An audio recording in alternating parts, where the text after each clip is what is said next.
So, recently I've had a lot of time off. And one morning I just woke up and decided I wanted to drive to the Smoky Mountains and spend a couple nights there.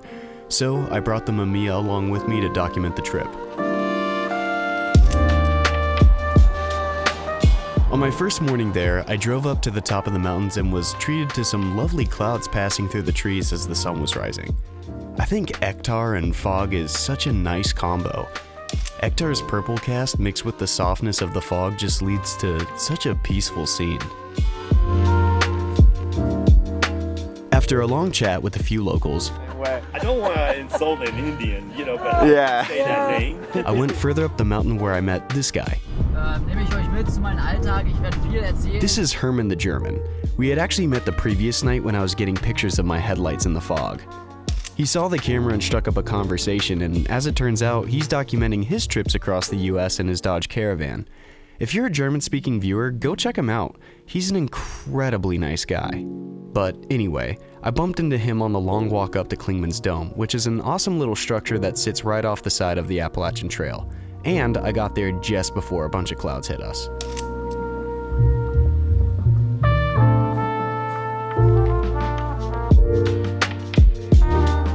When the clouds did start to roll in, I thought the little radio tower and the trees in the fog looked incredible, so I decided to finish off the roll of Ektar there. Then all I had to do was just break a few hearts on the way down and tell people they were nowhere near the top. Seriously, this hill sucks. As I was making my way through the park, I pulled off the road to load up some Cinestill 50D because I figured that was the best way to combat the midday light. As I looked out, I just had to snap the typical shots of the mountains, well, being mountains. It's kinda hard to mess this one up. During the drive, I only had one goal in mind, and that was to take the same picture I take every time I'm in the Smokies, and that is of the Alum Cave Trail Creek that you walk over at the beginning of the trail. Normally I take it from the bridge, but this time I wanted to try out a lower angle, so I very carefully hopped across the rocks and set up shop. 50D is a pretty light, hungry film, so I figured it'd be cool to raise the aperture and decrease the shutter speed to get that smooth water effect. I like it a lot. I'll do so many bad things for a good highlight bloom, and Cinestill knocked it out of the park. This channel is a halation appreciation zone. Alum Cave is easily one of my favorite hikes in the park because there's just so many pretty things to see, and who doesn't love some good water flowing over rocks?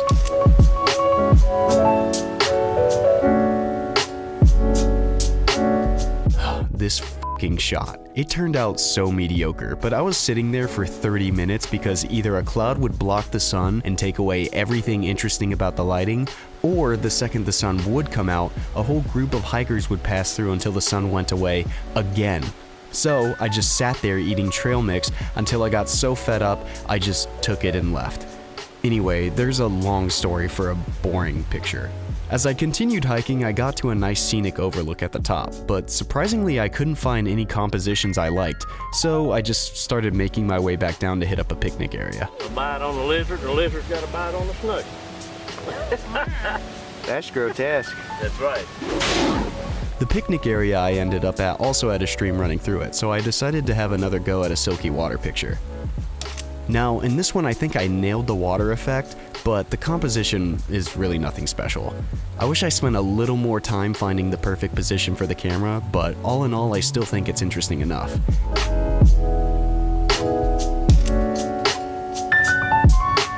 At this point I had decided that Pop-Tarts and trail mix don't qualify as a proper meal, so I went back to the campsite to cook up some real food.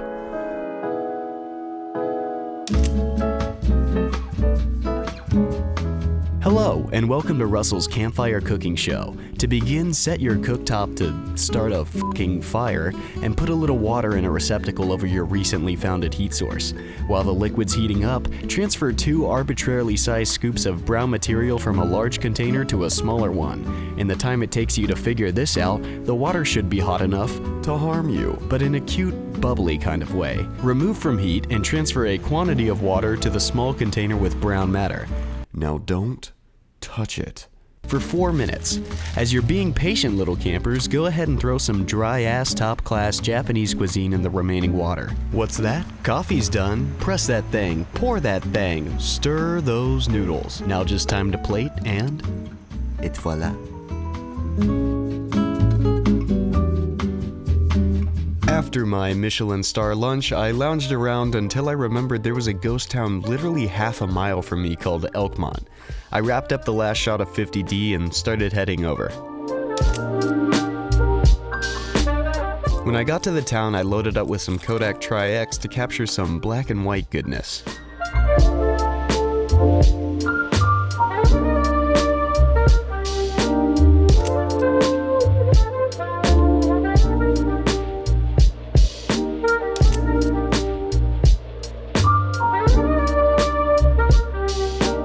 For those of you saying, "Wow, Russell, that sure is a lot of interior shots," here's a timestamp for you to skip to.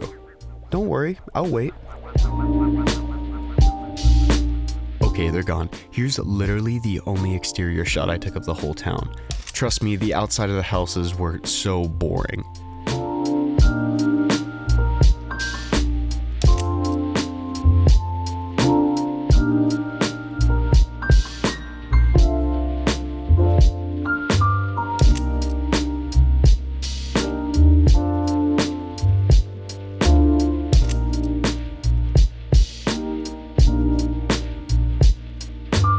When I was all wrapped up at Elkmont, I knew the sun would be setting soon, so I began the long drive back up to the top of the mountains. To carry on this channel's short tradition of halation appreciation, I loaded up with some Cinestill 800T, but as it turns out that was totally pointless, cause when I got to the top I was only met with clouds. But hey, at least I got this super moody shot of a dead tree. I quickly tried to drive down below the clouds to catch the tail end of the sunset and maybe find some sort of golden hour composition, but unfortunately I think I was just too late. All I could do was just sit down and enjoy the last bit of light I had left.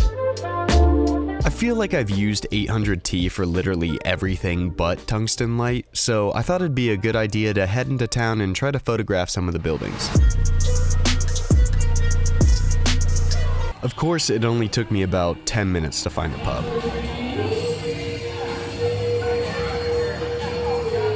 The Shamrock Pub is like really just okay. Some lady had no idea what the concept of camping was, so when she heard I was sleeping in the woods, she thought I was homeless and she kept trying to give me some food, and it was just really awkward and I had no idea how to handle it. But anyway, there was another cool sign outside, so I grabbed a picture of that. Too bad that the lens flare ruined the hell out of it. I walked around for a little bit, but the only place that caught my eye was this pizza joint. Hey, big man. I know we don't talk very much. Eventually, I just got sick of dodging drunks, so this was the last picture of the night. I made my way back to camp and retired. The next morning didn't have the nicest weather ever. I knew that visibility and lighting were going to be awful, so I thought the coolest thing I could do would be to photograph the Appalachian Trail. As it turns out, the conditions were pretty atrocious, but I think the pictures came out pretty cool.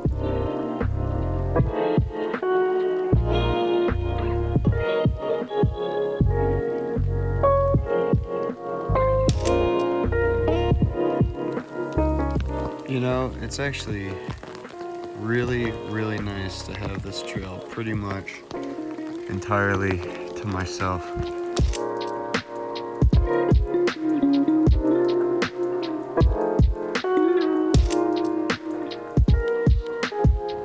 All I gotta say is, what a lovely morning. Well, you could only take so many moody pictures of the woods, and since conditions were only getting worse, I decided to hop in the car and head back home. Clingmans Dome.